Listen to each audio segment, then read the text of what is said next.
Hero আলমের কাছে আমার একটা প্রশ্ন। আপনার বাবাকে যে বগুড়া থেকে ঢাকা আনা হয়েছিল হসপিটালে ভর্তি করানোর জন্য, আপনি কি ছিলেন সেখানে? দেশের মানুষের কাছে আমার প্রশ্ন, একটা মেয়ে কি এতটাই জঘন্য হতে পারে যে একটা মানুষ মৃত্যু শয্যায় তার কাছে যাবে না? আসসালামু আলাইকুম, আমি রিয়ামণি। আপনার বাবাকে কি আপনি আনতে গিয়েছিলেন নাকি আপনি ঢাকা ছিলেন? বলেন। আপনি কিন্তু ঢাকাতে ছিলেন, আপনি কিন্তু আপনার বাবাকে আনতে যাননি। আপনার বাবাকে কে এনেছে? আপনি যে বলছেন আমার ফ্যামিলি কেউ আপনার বাবাকে দেখতেও যায়নি, কে এনেছে?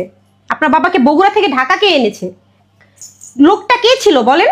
আমার ফ্যামিলির লোক, আমারই ভাই আপনার বাবাকে বগুড়া থেকে এনেছে। হসপিটালে ভর্তি করিয়েছে কে? কে ছিল? আমি ছিলাম।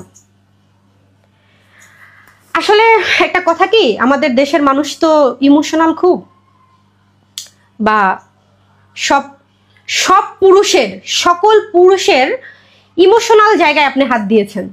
সেটা কি জানেন? আপনার বাবার অসুস্থতায় আমি দেখি নাই। এটা কিন্তু সকল পুরুষদের ইমোশনাল জায়গা।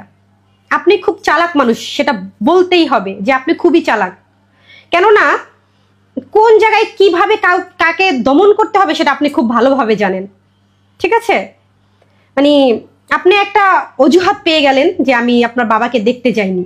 এর কারণটা কি? লাস্ট টাইমে শুরু থেকে আমি ছিলাম, শুরু থেকে কিন্তু আপনার বাবার অসুস্থতায় আমি ছিলাম, কিন্তু লাস্ট টাইমে আমি কেন থাকতে পারিনি সেটা কেন বলছেন না? সেটা বলার সাহস কি আপনার নেই? কেন নেই? ছিলাম না আমি লাস্ট টাইমে আপনি এমন কি করেছেন যার কারণে আমি থাকতে পারিনি? বলেন।